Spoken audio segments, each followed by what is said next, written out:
Yesterday, we taught Python how to make simple decisions using if. Today, we're making it even smarter. We're giving it a backup plan using the word else. Think about everyday routine. If you have snacks, you can eat them, else you make something quick instead. Python works the same way. Let me show you. Let's say we have age equals 15, right? And if age is greater than or equal to 18, we print you are an adult, else print child. So what do we have here? We set the value to 15 and Python check if user age is greater than or equal to 18. So if that is true, the system prints you're an adult, otherwise it prints you're a child. Now, a really important detail, indentation. Python reads indentation the same way we read paragraphs.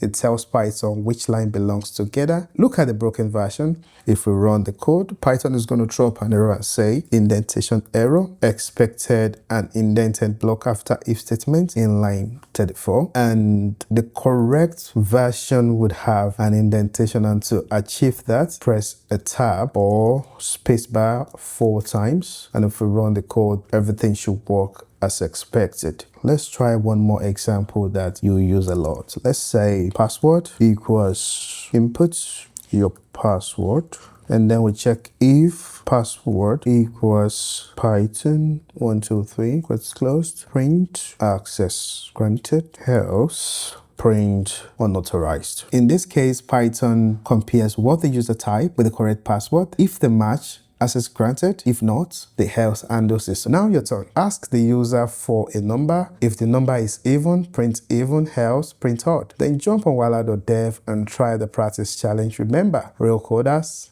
learn by doing.